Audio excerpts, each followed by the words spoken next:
Howdy there, everybody, and thanks again for joining us here on Expanded Perspectives. That's right, I'm Cam Hale, and as always, sitting across the table from me, mi amigo, Mr. Kyle Filson. Philly, my friend, how are you doing? I'm doing excellent, sir. Thank you for asking. Yeah, man, I'm good. I'm glad to be here in the studio. I'm ready to get going. I've been looking forward to doing this show for a while, the one we're going to be doing today.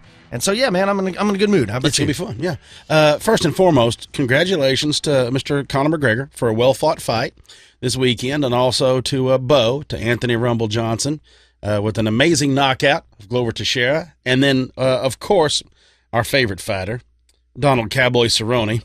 Hats off to him. Yeah, fought an amazing fight. It was a great card this weekend. Man, I was wore out after we watched it, man. I was blown away. It was great. We had a wonderful time. Weather's been good. Hope everybody is feeling great. Hope everybody had a nice, safe, happy weekend. Yeah. We're going to get down to it, folks. We're going to have us some fun. So everybody, readjust your headphones, get you a drink, settle in. Let's have a little fun. Let's cast away work. Let's cast away worry for an hour or so, and let's just enjoy ourselves. And we're going to start off enjoying ourselves with a little crypto, well, kind of. All right, a little kind of crypto stuff. All right, this is what we're going to get into from the Washington Post, folks. And I'm sure some of you have already seen this. If anybody here, look, I don't like squirrels, okay? To me, a squirrel is nothing more than a tree rat. That's all it is. If it had a slick tail, we would be disgusted by it, much like we are its cousins down there on the ground, because it's got a furry tail. Oh, they're so cute. Well, they found something, folks, down there in I guess you could say in New Guinea, on an island down in that area. Bioko Island, matter of fact. They found the Zenkerella. The what? The Zenkerella. What is that? Well, basically, it looks like a rat, all right, but it's a little bit bigger. It's kind of like a squirrel, a little bit bigger than a squirrel. It's got black fur, very thick, beautiful black fur, okay? Okay.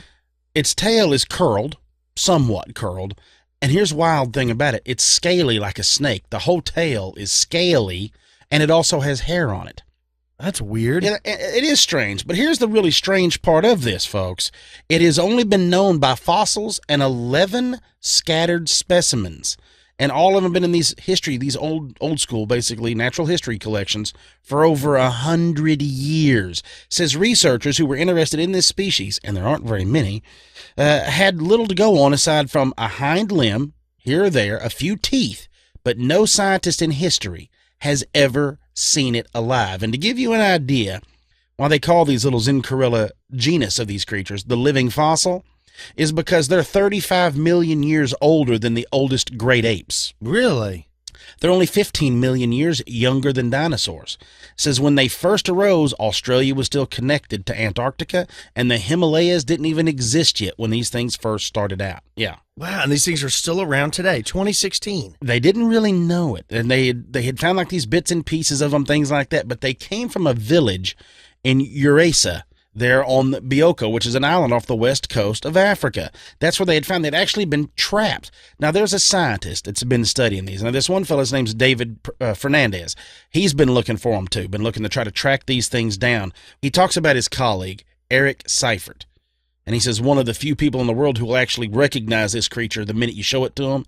And he said, I think that he was more excited than I was, Mr. Fernandez says, when they talk about this Zenkerella. Said it was amazing. The first entire specimen available for us and for science, he says, basically. So what it is there were some trappers out there that were doing some trapping, and they've known of this thing, and boom, somebody brought it in, sent some pictures in, so they were headed down there. They're going to start doing some looking more into it. But there's a sad part to this, okay? Okay. Here's the sad. Now the hunters that are on this island, in this part, they hunt, they're substance hunters, basically. They hunt to stay alive. That's it. So they have these traps and all that. But that's not really the sad part. That's just something, of everyday of life and times of this whole thing. But because there's so little known about these creatures, and because these parts of the world are going through deforestation, yeah, that they are under the Union for Conservation of Nature, the International Union, they've actually designated this Zenkerella a species of least concern. Really? Here's the problem. They're not entirely sure where they live, or how many even are left. They don't even know how they're going to go out and start trying to find them. They know these guys have captured a few in these areas. Other than that, they have no idea that they're going to be able to go out and try to find them. Right. So this is the reason I bring this up, folks, because I want Bigfoot to be real, Why can't this be real? Why can't there be a pocket of them in the Pacific Northwest, in Texas, in anywhere, in the woods? There can't be. If there's a pocket of these little mammals, and these little mammals have made it around for millions of years, this to me is it's better than fish. It's better than anything else. It's better than a bug. This is a mammal. This is a survivor, all right? Right. Of millions of years. If that's out there, a larger mammal could also be out there. I agree. Well, speaking of crazy mammals, Uh-oh. Florida, they say, is about to be swamped with capybaras. Oh, great. That's like the big rat-looking thing. That's exactly what Would we're you eat talking one? about. Come on, would you try one? I would try one, sure. Barbecue it up and see what happens? Why not? All right, let's go with it. Big rat. According to biologist Elizabeth Congdon, who's an assistant professor at Bethune-Cookman University, the state of Florida could have a serious capybara problem, and it might be the fault, of course, by exotic pet owners. For the last few decades, random capybara sightings have been reported to the Florida Fish and Wildlife Conservation Commission by befuddled Florida residents. In 2001, several critters were said to have escaped a captive herd. They say that 1 year later, one was killed on Interstate 10. Now, others have seen them feeding along the banks of local rivers, but up until now, there's been no concrete evidence that Florida's capybara have been breeding, even though the feral animals have to have come from somewhere. The origin story is actually a bit of a mystery, involving rumors of capybara being brought in by people on the black market and then released by pet owners, perhaps sneaking out of zoos or even fleeing research facilities. Since all the sightings have been sporadic, biologists haven't been able to tell whether the animal has become an established invasive species. But now they are.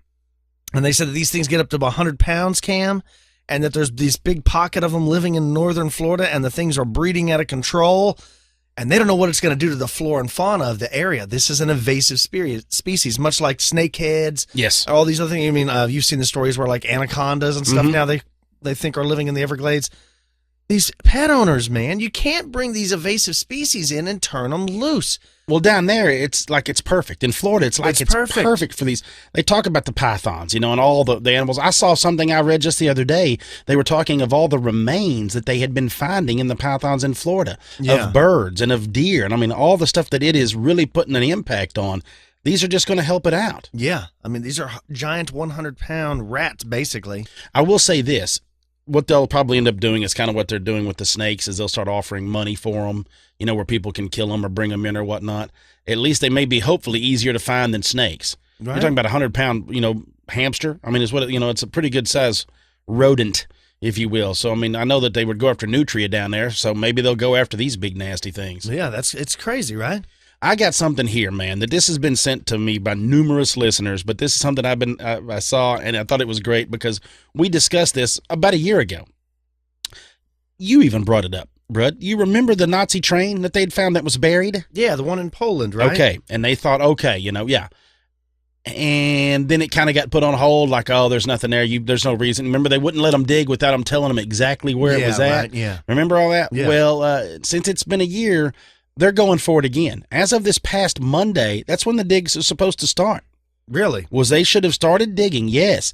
What they were talking about, folks, is that they found, the train that was allegedly full of Nazi gold. That's what they were speculating. They believed it had paintings and gold and all kinds of treasures that they thought that the Nazis had taken and hidden in this train. Then they put it, well, what they do is they do know that there is a tunnel in this area. Right. And they're saying, look, it may not be a train in this tunnel, but if there is a tunnel, then maybe there's a train. They're kind of linking it all together. So what they're talking about doing is they were going to dig 3 holes 18 foot deep, all right, down in this area. And look, well, I may be lying here because they're not really saying deep. They're just saying 18-foot holes. So I'm assuming deep. It could be 18 foot around. I mean, we don't really know how they're going to do pier holes, what they're going to do. But the men that originally found it are actually going in, and they believe that they are going to, what they're saying is this. They're going to be happy if they find the tunnel.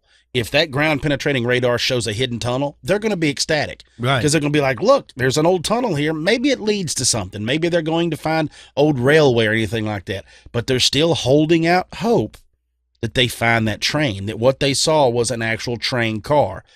I can't wait to see where this goes. I can't wait to see. They're hoping within the next few weeks that they'll be able to, uncover some stuff and get. If you dig into the tunnel and there's no rail system or nothing in there, but I figure if you start digging that and uncovering that, you ought to start being able to tell what was in there. And it also sounds like it was intentionally buried, so you should be able to find some other things to kind of age things down into it. So, folks, they are going ahead. It is laid dormant for a while. It's been about a year since it all rattled around. They are breaking ground as we speak. So I hope hopefully they find soon. something. I hope they find something. I hope it doesn't turn into the what was it, Al Capone's burial chamber or something. You remember that? Where they had like a live with Geraldo Rivera. Geraldo Rivera cracked it open. There wasn't no newspapers in there. Yeah, I remember that. Right? Yeah, it's exactly. A big letdown. Yeah. I hope they find something. But if you're interested about learning, and for all you space aficionados out there, NASA just made all of its research available online for free. Uh-oh, they're liars. Cam, if you care to learn about a 400-foot tsunami on Mars, now you can. NASA just announced it's making all its publicly funded research available online for free. The space agency has set up a new public web portal called Pubspace, where the public can find NASA-funded research articles on everything from the chances of life on one of Saturn's moons to the effects of space station living on the hair follicles of astronauts.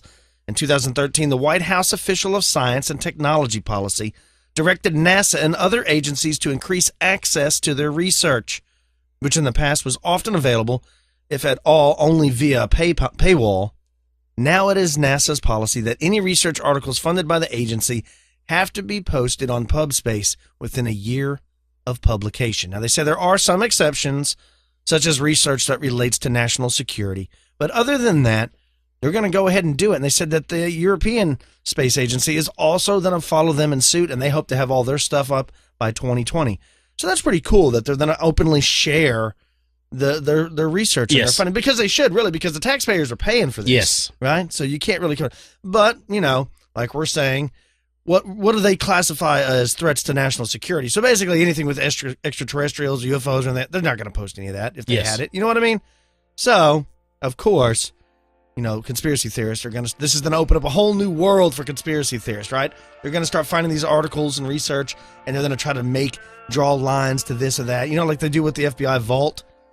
You know what I'm talking about? The Nick reference concept. Yes. It's like, well, this is a document. Look at this, has been redacted. A lot of it's been blacked out. I wonder if it's going to be a similar thing because it's NASA, right? Yeah. I don't know. Very cool. Well, stick with us, folks. And after the break, today we're going to be getting into a very hot topic, one that's been suggested by you for years now. We're going to be talking about Skinwalker Ranch. Stick with us, folks. You're listening to Expanded Perspectives.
Today's story is one that people seem to email us about at least once every 2 weeks over the past 3 years.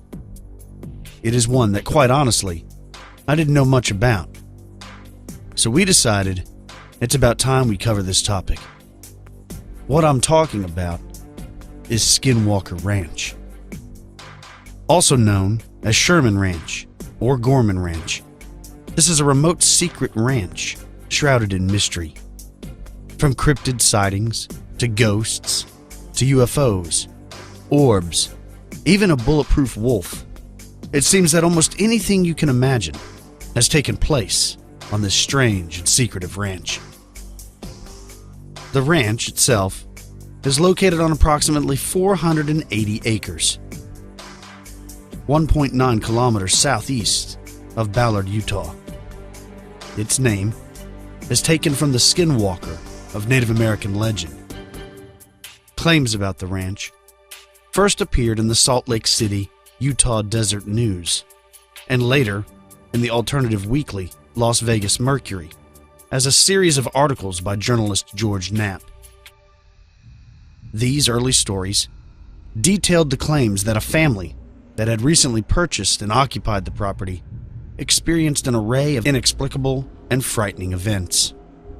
The ranch, located in West Uintah County, bordering the Ute Indian Reservation, was popularly dubbed the UFO Ranch due to its 50-year history of odd events said to have taken place there. Knapp and Keller cite the 1974 book, The Utah UFO Display, a scientist's report by Frank Salisbury and Junior Hicks, which detailed an earlier investigation into alleged UFO sightings in the Uintah County region. According to Keller and Knapp, they saw or investigated evidence of close to 100 incidents that include vanishing and mutilated cattle, sightings of unidentified flying objects or orbs, large animals with piercing yellow eyes that they say were not injured when struck by bullets, and invisible objects emitting destructive magnetic fields.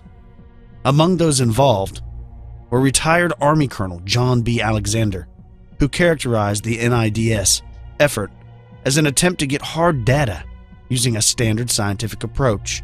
However, the investigators admitted to difficulty obtaining evidence consistent with scientific publication. The ranch was originally owned by the Myers family until the mid or late 1930s. The property then remained vacant until 1994, when Terry and Gwen Sherman bought the ranch.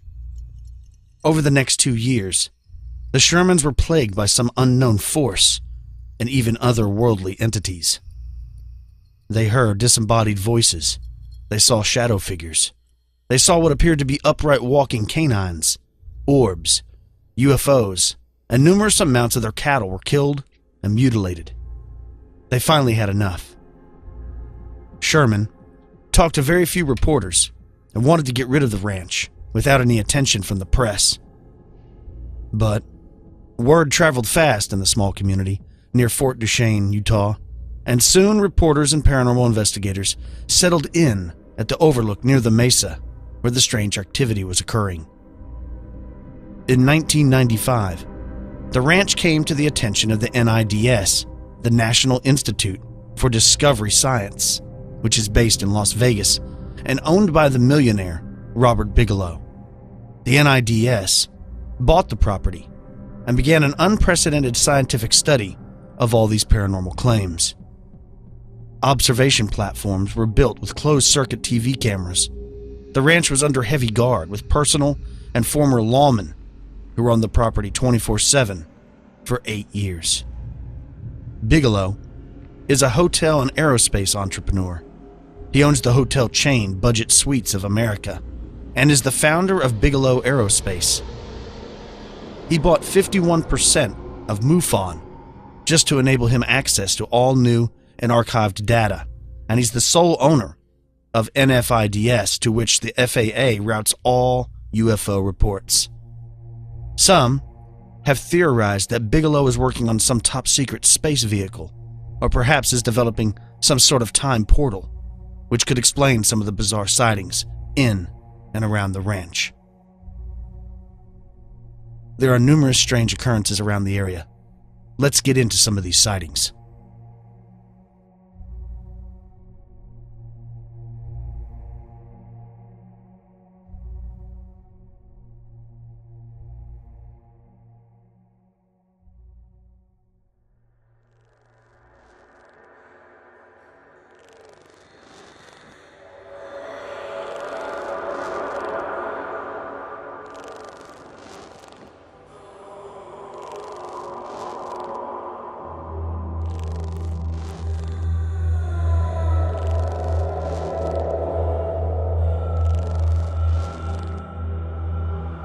One afternoon, while doing regular, everyday ranch work, Terry Sherman and his son spotted what they said was an extremely large wolf out in their pasture.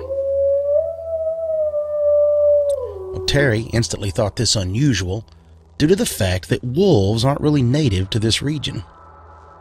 He reported that it carefully made its way across the field and, after seeing them, slowly began to approach them, much like a lost pet would. It had rained earlier, and that's what they said stuck in their mind because the wolf smelled like a wet dog. That's right. Not only was it close enough to smell, but it walked up to the pair and allowed them to pet it. After a bit of time, and assumably growing tired of the affection, the large canine walked calmly over to the cattle corral.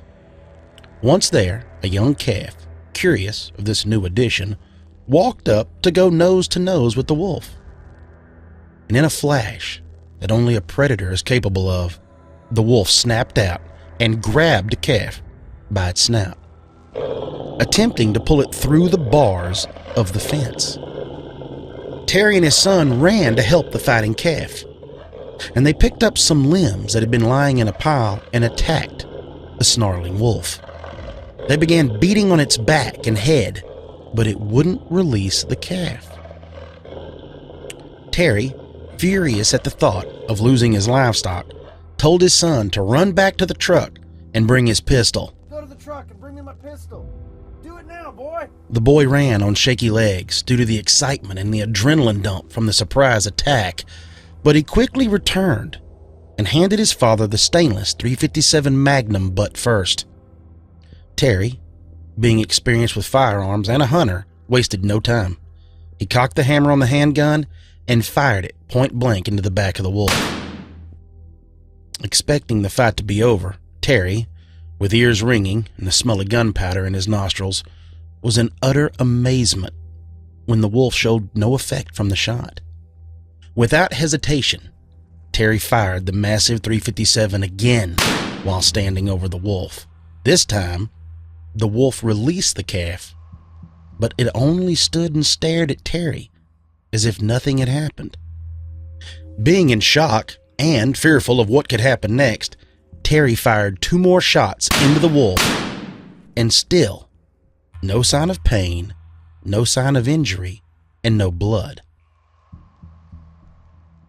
Well, in shock from this encounter, but determined to protect what was his, Terry returned to his truck and grabbed his .30-06 hunting rifle. With speed and precision, Terry found the wolf in his scope and fired. The report of the rifle caused his son to jump and Terry to have to readjust the rifle, and both men in awe as the wolf still stood. Only this time, there was hair and meat on the ground. Terry let loose 1 more shot, striking the animal, but still without the desired effect. The wolf should have been killed, but instead, the animal simply strolled across the open field and into a muddy thicket. Terry Sherman and his son tracked the bulletproof beast for close to a mile, following its paw prints through the mud, before the tracks suddenly stopped. It was as if the wolf had simply vanished, like it had slipped into an invisible doorway or was picked up from above. And after returning to the corral area, Terry headed straight to that chunk of wolf flesh for a closer look. What he found disturbed him even more. Upon inspection, Terry noticed that not only did this piece of flesh look rotten, but it already had the smell of putrefaction and rot. Now, Terry asked around to several neighbors, but none seemed to know anything about any tame or oversized wolves in the area. Stranger yet, a few weeks after his encounter, his wife had her own. Driving back from town and just pulling onto their ranch, she also saw a wolf. Not like her husband and son, though. No, this wolf, she said, was very oversized. She stated that its back was parallel with the top of her window as it stood beside her car. She also reported that this wolf wasn't alone, that it was accompanied by a canine-type animal that she could not identify. Over the next couple of years, these strange and somewhat terrifying sightings continued. Reports from not just Sherman's and the family, but also his neighbors.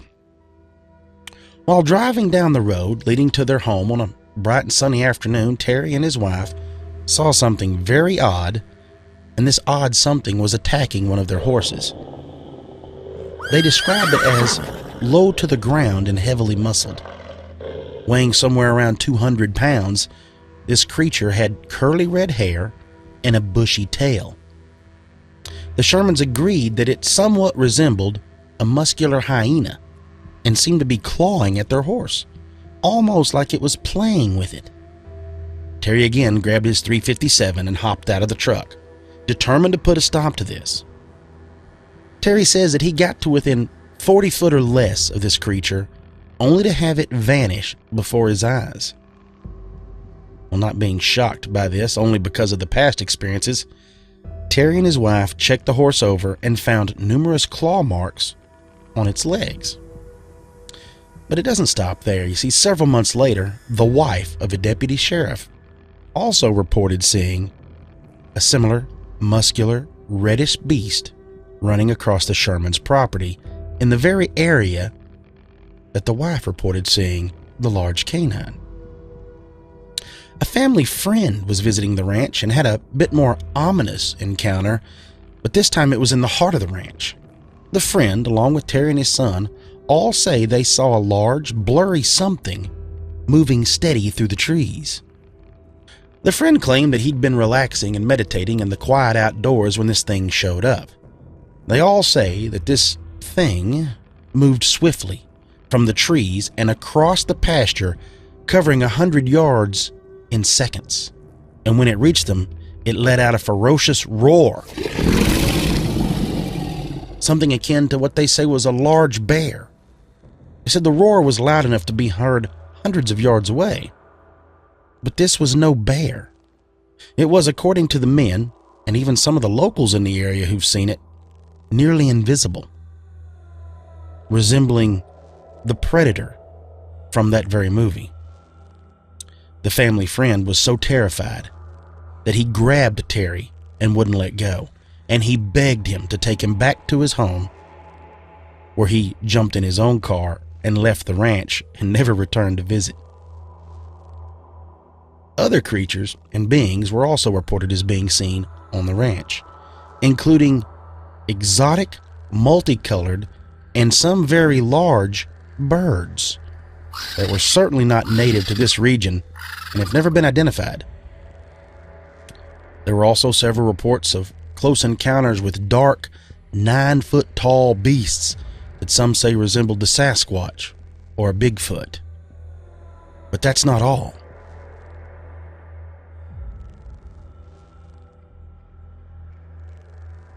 Many times over the course of 2 years, the Sherman family was overwhelmed by a strong, musky odor. The pastures, they said, would sometimes unexplainably light up at night like a football stadium. They claimed to have seen shafts of light that seemingly emanated from the ground. Many locals say they heard what sounded like heavy machinery operating under the earth, and they heard voices. Terry, his son, and his nephew remember hearing a loud, disembodied conversation in some unintelligible language. The disembodied male voices spoke in what the witnesses say was a mocking tone, and it sounded like they were emanating from 20 feet or more above their heads, but each of them saw nothing. The dogs accompanying the men even growled and barked at the voices before finally taking off in a panic. There were physical manifestations that aren't easily explained. While checking on his herd on the ranch, Terry noticed that someone had dug up his pasture. Hundreds of pounds of soil had been scooped out of the ground. The edges of the hole resembled perfect concentric circles, as if someone had dropped a gigantic cookie cutter on the pasture. There were also several smaller scoop marks that were found. Family members also report phenomena similar to crop circles. One formation found in their pasture consisted of 3 circles of flattened grass. Each circle was approximately 8 feet in diameter, and they were arranged in a triangular pattern, with each circle about 30 feet from the others. Now, one thing you have to keep in mind is there is only one road leading into the Sherman Ranch. Anyone coming in or going out would almost certainly be noticed by the family or some of their neighbors. In the spring of 1995, the Shermans started seeing strange things in the sky. While out checking their cattle, Terry and his nephew spotted what they thought was a recreational vehicle parked out on the property. They approached it, figuring the driver must be having mechanical trouble, but as they got closer, it moved silently away from them. They moved closer still, and it moved further away. They climbed a fence to get a better look at it, and that's when they knew this wasn't an RV. It was a craft of some kind. The unusual craft rose above the treetops and slowly flew away, making no sound as it departed. It certainly wasn't a helicopter. The witnesses had a clear view and say the object was shaped like a refrigerator, with a single light on its front and a red light on the back. Before long, everyone in the family was seeing peculiar aerial objects. Miss Sherman says something that resembled a stealth fighter, but ringed with blinking disco lights, silently hovered about 20 feet above her vehicle before zipping off. Each family member had repeated sightings of a cloud that usually hovered just outside of the property. The cloud was characterized as having blinking Christmas tree lights or silent mini explosions inside of it. It seemed like whatever these strange vehicles were, they originated from this unusual cloud. Also, I must point out that the Shermans were not the only people seeing these bizarre aerial manifestations. Many of the nearby neighbors also reported seeing unusual cigar-shaped craft in the night sky, floating spheres of different sizes and colors. In 1995 and 1996, the Shermans and others reported 12 separate incidents of seeing large orange circles flying over the trees of the center homestead. Terry Sherman claims that holes occasionally opened up in the orange spheres and other small spheres would fly out of. A neighboring rancher told this report of his encounter with what he called a flying orange basketball. By early 1996, the sightings of blue spheres at the ranch became the norm. These orbs were said to be about the size of a softball. They appeared to be made of glass and filled with bubbling blue liquids that seemed to rotate inside. Mr. and Miss Sherman say that in April 1996, they watched one of the blue orbs repeatedly circle the head of one of their horses. The horse was illuminated by an intense blue light, and there was a sound like static electricity in the air. But this wasn't ball lightning. The orb seemed to be intelligently controlled, and when Terry approached the horse with a flashlight, the orb darted off, maneuvering through the tree branches with speed and dexterity. The Shermans say the blue spheres seemed to generate severe psychological effects on the family. They experienced waves of fear roll over them, far in excess of what might be considered normal, whenever the blue orbs appeared. It was the appearance of one blue orb in particular that finally convinced them to sell the ranch. One evening, in May 1996, Sherman was outside with 3 of his dogs when he noticed a blue orb darting around in the field near the ranch house. Terry urged his dogs to go after the ball. The dogs chased and snapped at the orb, but it dodged and maneuvered enough just to stay beyond the reach of their snapping jaws. The ball led the dogs out across the pasture and into thick brush that borders the field. Terry said he heard the dogs starting to make terrible yelps, and then they were all silent.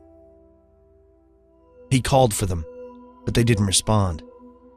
The next morning, he put on his boots, and he went out to look for the dogs. What he found were 3 round spots of dried and brittle vegetation. In the middle of each circle was a black, greasy lump. Terry surmised that his dogs had been incinerated by something. One thing for sure, the dogs were never seen again. The disappearance of their dogs prompted the Shermans to think about getting out. Terry Sherman was not some weary, uneducated farmer trying to get by. No, he had college degrees and advanced training in animal husbandry. He was considered an expert in artificial insemination, and he had plans for raising hybrid, high-end stock at his ranch. His herd, which ranged from about 60 to 80 head, consisted of expensive, top-of-the-line heifers and 4 show bulls. From the day he moved his herd onto the ranch, his hopes, as well as his animals, seemed to be under assault. The balls of light that were seen so often on the property seemed to take a special interest in the cattle, and were often seen buzzing around the heads of the animals. Sometimes, the cattle would react violently, the herd splitting suddenly, as if some invisible force was plowing through their middle. Although the Shermans kept close watch on their stock, something began taking a terrible toll. One cow was found dead in a field. A strange, crisp hole had been cut in one of its eyes. There were no tracks or blood, and Terry wondered what could do such a thing.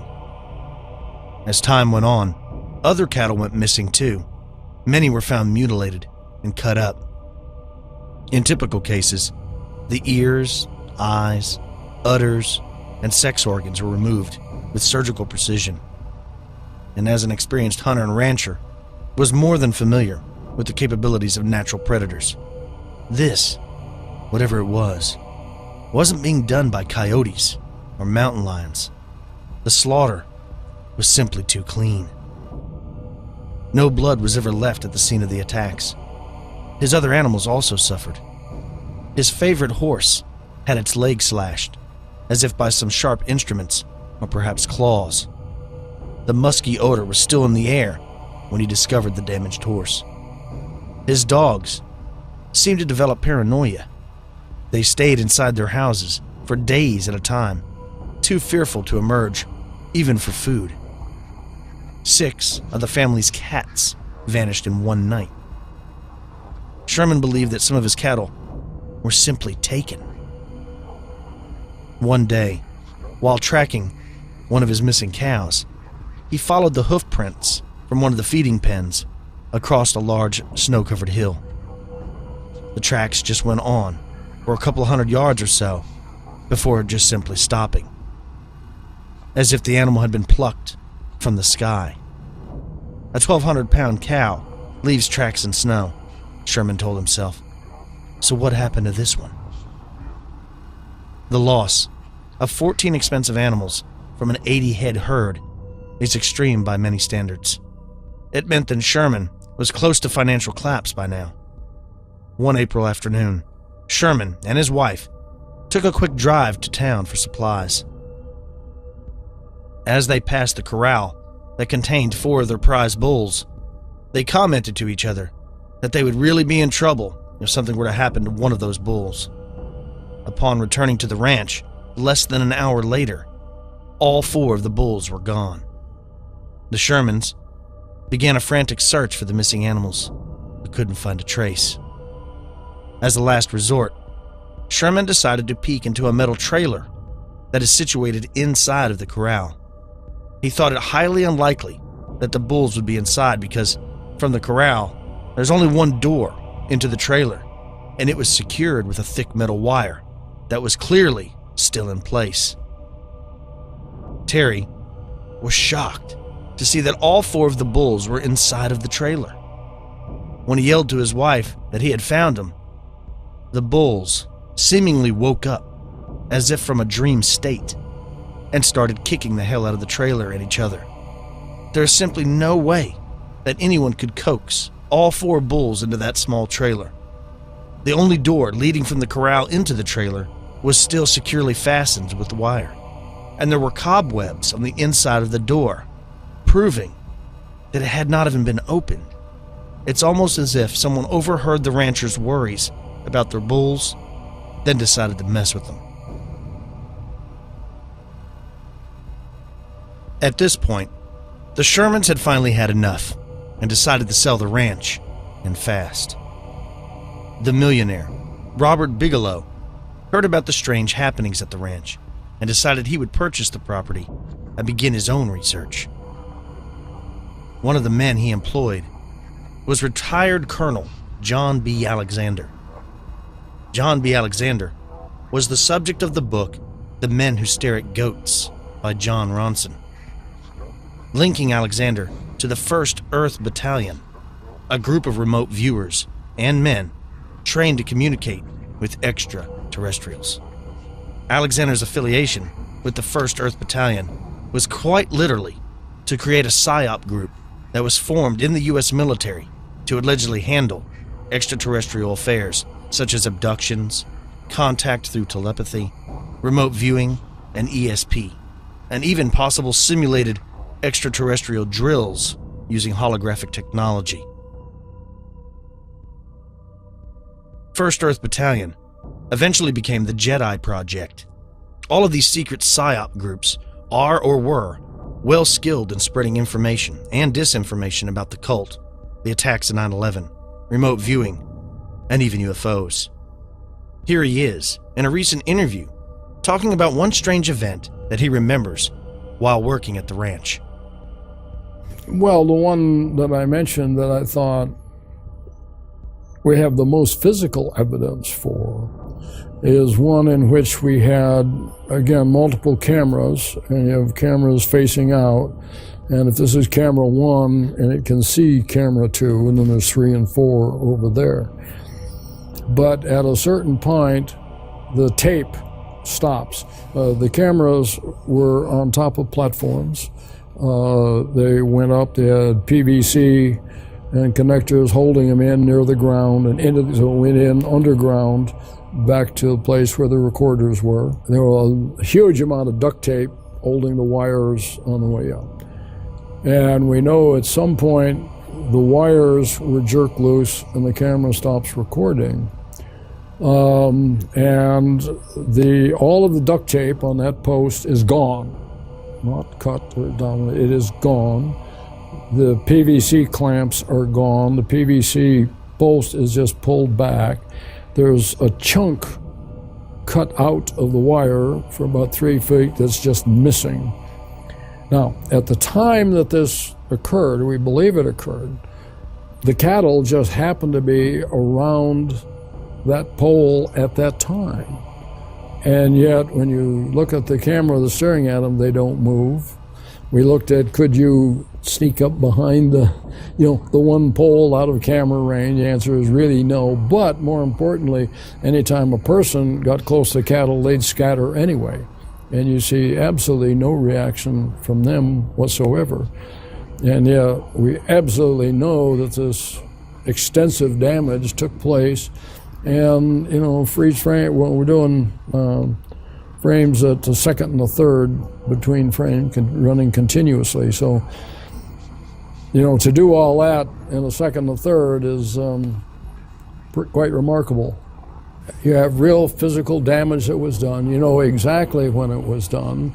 You have no idea how it could be done. And we looked at, it came up with no theoretical probabilities of a way to accomplish that. Because that's one event. There were any number of other things equally disturbing, equally spread out over time and space, equally different in the way that the presentation took place. So you end up with the trickster.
If you enjoyed the last story, but feel like you need more, then you need to join Expanded Perspectives Elite.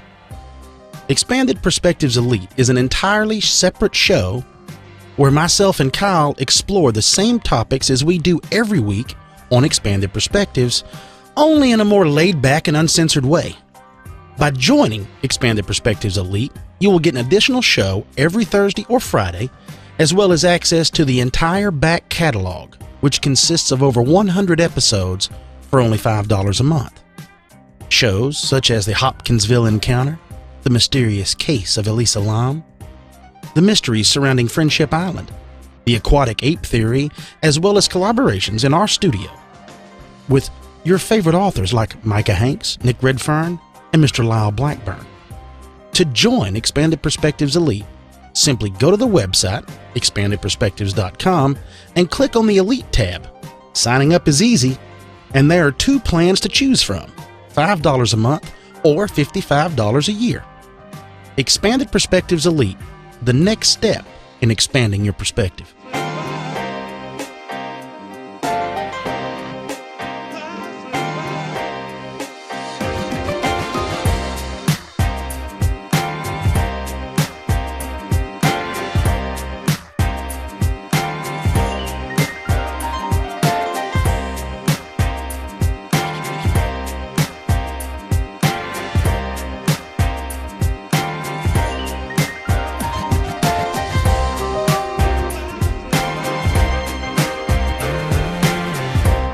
Back with Expanded Perspectives.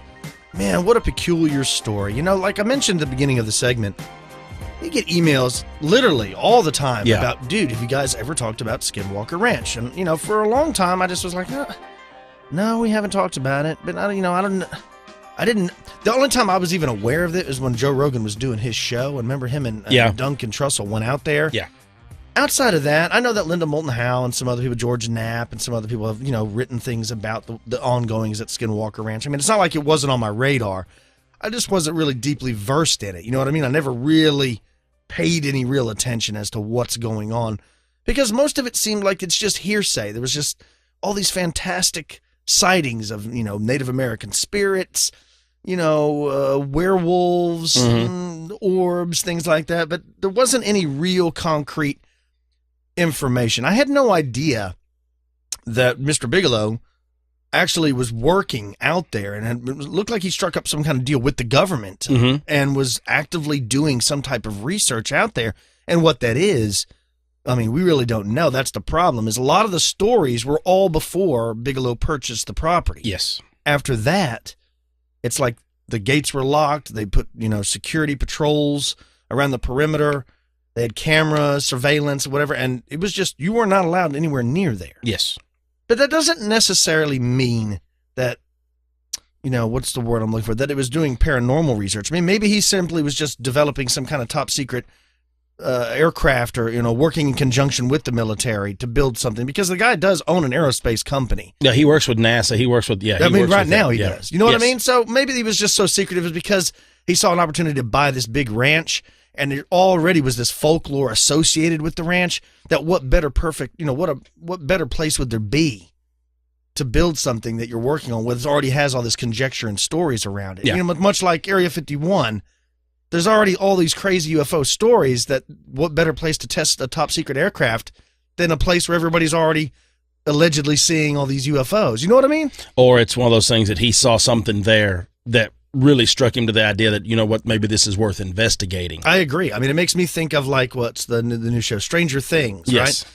Where there's like he saw an area where whatever it's ley lines or whatever, that the film, the filter between the next world is very thin there for whatever reason. This is the best place to do it. And that's a great place to do this type of, avant-garde research. That's what I'd like to believe was going on. Yeah. And then some of the strange things that were seen was because they were coming over from a different parallel universe. Well, this is one of those stories that, for me, I've never read any of the books. To be honest with everybody, I've never read any of the Skinwalker books about the ranch or anything like that. I've read a lot of stuff online and listened to a lot of interviews, and much like what we covered. And we did this one a lot like the way we did the Oak Island one, is what we know, this is what we nailed it down to. The rest of it is they've done a great job of hiding anything that really went on there. Like when you hear Colonel Alexander talk about the little clip that we played of what he talked about. There's a lot more when you can tell when somebody online, or when you see a video or you're sitting across from somebody, when they don't seem like they're telling you the whole story. And that's what I took away from that video, is it didn't feel like he was, being completely forthcoming with everything that had happened. So the reason we covered it is what we covered with basically what's out there, aside from having to, go through the books, go into all this stuff to talk about it, because they've done a great job of hiding it. And I'm not even aware if Bigelow still owns it or not. I don't know if he still owns the ranch and is just no longer doing any research out there, if it's open to anybody to go out there. I'm not even sure what you could do. I do know this, that it does seem awful strange that all these things allegedly happen in this one area, and then they go out there and study it. What was it, for like 8 years they spent, studying all this stuff. It's just funny that after all 8 years of studying, it feels like to me that unless there is a grand conspiracy, that there would be something released. There would be more than just a few books written about it and a few YouTube videos, if it was anything great. And I always wonder this, and I hate this right now. I hate to even say this. This is something I don't even want to put out there, but it just always makes me wonder this. Is Bigelow a dreamer? He's a guy that's got a lot of money, ability to make a lot of money. He's a dreamer. Did he get all these people together that maybe they're, big researchers, but they don't make a lot of money?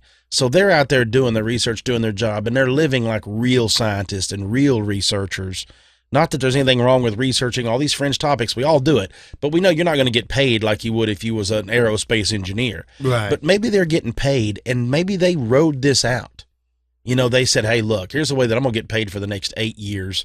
If I just keep going along this, and it's going to let me, live my dream. I'm a terrible musician, but this guy's going to pay me to record my music for years and years, because he likes my terrible music, the whole thing.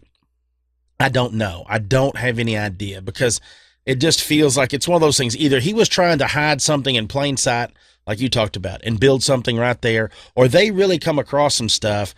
And I will say this, there are some places online that you can find that there's some links that people claim that there is some paperwork that they have found that the DOD was actually also helping Bigelow fund his research, right? The NIDS research at this ranch. You could look at that two ways. You could look at that as the way that they found something out there and the government is interested in it, or you could look at the way of what you were talking about, where it's an easy place to hide in plain sight, build all this stuff, and the DOD was funding that too. And this is a telltale point of, well, it wasn't really fringe research. That was just a front. These guys were allowed to mess around and do their fringe research out there that they wanted to, but we really used it for a place to build off the grid where we could build these certain parts that we were going to be using in a secret space program or something like that. Yeah, I could see it going both ways, but I do find the stories fantastic. And not just the Sherman's stories, but they were talking about the neighbors. Yes. So it wasn't just one, if it was one group, one family, you could say, well, they're obviously all got together at like a family reunion and let's concoct some crazy story. Or was all this story told up after Bigelow had bought the ranch, that all these stories come out because he concocted this entire thing? See, you know what I mean? But right. I do know this, like you're talking about, there has been numerous Native Americans in that area talk about strange things for years in that area of Utah. So it always makes me wonder, I'm like, maybe it is real, and maybe us even thinking that's what they're banking on. They're banking on people believing it's all a bunch of hooey, and it's a real thing, just like we're talking about. Maybe it's not. Maybe it all is. Maybe it all is, right. And it's all been there. And like you said, it's easier for them to do it because people think it's a joke. They don't want to go there anymore and all that. But the idea of having armed guards and people patrolling that area, I mean, we know that you couldn't get on that place. So, there's something was definitely going down, whether it was paranormal fringe or whether it was, military, whatever. Something extremely interesting went down there for several years, and I wished I knew more about it. Yeah, you're 100% right. And there's a long record in history of UFO sightings in and around that area. And they even called it the mesa that's on the property, like UFO Hill or whatever. So, yeah, and are these extraterrestrials or these UFOs, are they drawn to those areas on the planet that have these like high levels of magnetism or something? Something that's odd about that area. Same thing with the Bridgewater Triangle, the Bermuda Triangle, Sedona, Arizona. There's just these places where, there just seems to be a lot of electricity in the air. Something is attracting these objects, and that's where a lot of the sightings are happening. Whether they're cryptid, spiritual, like ghost, or shadow people. I mean, there was other stories that we didn't include where they were seeing like shadow beings and things like that, things moving around in their house at night. I don't know, very, very strange. Now, they even said that there was a movie that came out like in 2013 called Skinwalker Ranch or something. I wasn't even aware of that. Have you seen that? I haven't seen that. I have seen I remember when it all first came out. I saw like trailers of it or something on YouTube or some stuff like that. I think you can watch it on iTunes or something more like on-demand type stuff, but I've never seen the movie. I'm going to have to try to do that. That sounds pretty interesting. Well, what do you got planned for the week? Man, oh man. Getting ready for my daughter's birthday. That's what I'm getting ready for. Big, big birthday party for her. She turned 16. Yeah. So, yeah, she's going to be able to drive. She's going to be out and about. It's going to be it's not fun. I don't like it. I don't like my baby girl turning 16. This is not a good thing. Yeah, well, we're getting ready because school starts this week for the kids. Yep. And so actually, all in all, I prefer it when school's in session in the summer, to me. You know what I mean? It's like a place I could stick them kids during the day. Yes. And when they're done, they got all their after-school projects. They got sports teams and things like that. It kind of gets them out of my hair. Not that I don't mind hanging around. We just got back from the water park. We went down to Austin, went down to New Braunfels. We went to Schlitterbahn, man. Yeah, there you go. Run some slides and then playing in the wave pool and stuff. And it was a really good time. I got a little sunburn. You see me? I'm a little bit pink. Right? It was good. I think it's the last hurrah of summer. I might as well not even wearing sunscreen. You're just done on with it. just on my head. Just going out. Yeah, you're going out guns a-blazing before it gets cooler. Yeah, and I got kind of crispies, but I feel good, man. I feel great. Lots of vitamin D. That's weird when you sunbathe. For people that, you ever see these people that look really pasty? I'm like, man, you need to get out some. But I was out in the sun all day. I probably got more vitamin D than I normally get. Oh, yeah. I can see it on your forehead. Yeah, I feel great. I feel great. You know who doesn't feel great? Who's that? A Florida man. Uh-oh, what now? Oh, I think you know this Florida man. I think everybody in the U.S. knows this Florida man. Ryan Lochte, the swimmer. Yeah. That's Florida man right there, since he was telling that robbery story. Yeah. It turns out he was a liar. Yeah, I saw that, right? Right? Yeah, it turns out they just tore up a bathroom, and then the people that owned the place made them give up some money because they was all drunk and all that stuff. Yeah. Yeah. Sounds awesome, right? Folks, for everybody outside of the country, we don't all act like that, okay? Please, don't hold us. It's not our fault. The dude's a joke. Come on, man. Don't hold that against us, everybody. Sorry. Yeah, he may have won a medal, but he's just a dork, so don't hold that against us. He's won more than one. I think he's like the second most successful swimmer other than Michael Phelps. Well, good for him. He's also a dork. You know what? It don't matter. They don't care how many gold medals he's going to win. This is what he's going to go down for. Right. Being a D-bag. Yeah, that's what it seems. Well, everybody, please be careful this week. For you elite members, we'll be speaking to you on Thursday. For everybody else, stay out of trouble. I'm Kyle Filson. He's Cam Hill. Take care and peace, y'all.